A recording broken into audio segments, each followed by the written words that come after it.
Hello, welcome to Đông Nai Radio and Television Station. Coming first with local news. According to the Ministry of Industry and Trade, in 2020, to cope with the COVID-19 epidemic, many Vietnamese enterprises have made efforts to maintain production and service conversion suitable to the market. The manufacturing enterprises in the largest group in the country all put e-commerce into long-term development strategies and building new distribution channels.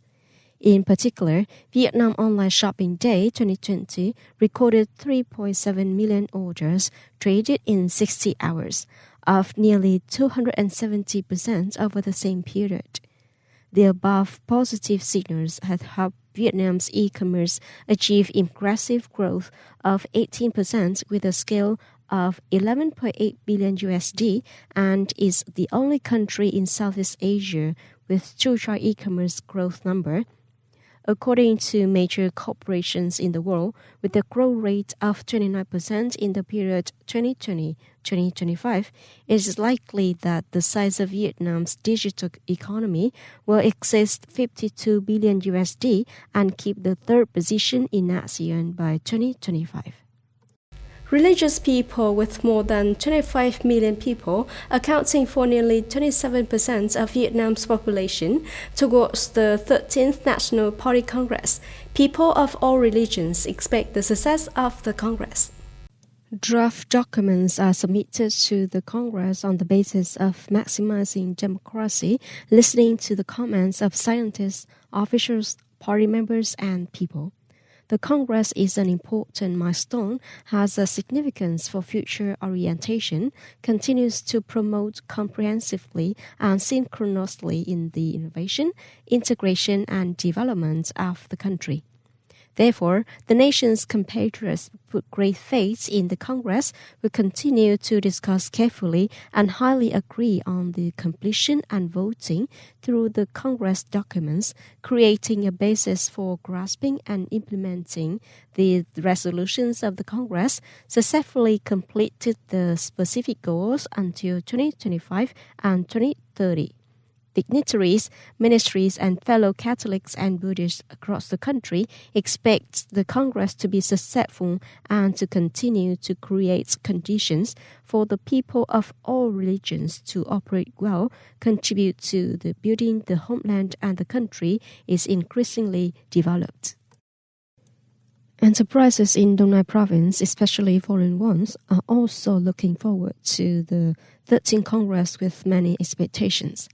Mr. Kenichiro Abe, General Director of Fujitsu Vietnam Computer Products Company, said, "As a foreign investor, I understand this is a major political event and will have a lasting impact on the development of Vietnam in the future.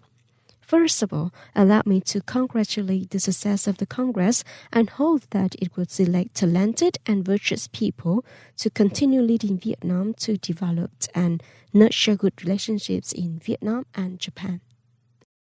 The U.S. House of Representatives delivered the Senate on Monday a charge that former President Donald Trump incited insurrection in a speech to supporters before the deadly attack on the Capitol, setting in motion his second impeachment trial. The 9 Democrats act as prosecutors to bring the impeachment clause of Mr. Trump to the U.S. Senate meeting room at 7 on January the 25th, U.S. time. Democrat Patrick Leahy, who has worked for the longest time in the Senate, said he would chair while 100 senators will serve as jury. The trial could decide Mr. Trump's impossible re-election in the future. The Senate will begin trial of Trump on August the 8th. He could be found guilty if 2/3 of senators favored doing so, meaning that out of all 50 Democratic senators, 17 additional Republicans would turn their backs on Trump. The Iranian Foreign Ministry said on Monday that Iran will re-embrace its nuclear commitments if the United States removes sanctions against it. Speaking at a regular press conference, Iran's Foreign Ministry spokesman Saeed Khatibzadeh stressed that Iran has announced its stance and wants to see the U.S. and the parties involved in the 2015 Iran nuclear agreement lift sanctions effectively enforce this deal. He noted that if the U.S. adheres to its obligations, Iran's nuclear commitments reduction measures will be reversible. On January the 23rd, Iran's Foreign Minister Mohammad Javad Zarif also called on the new U.S. administration to lift sanctions imposed by former President Donald Trump on Iran in exchange of Iran to cancel measures in response to the U.S. withdrawal from the agreement. That's all for the news today. Thank you for joining us and goodbye.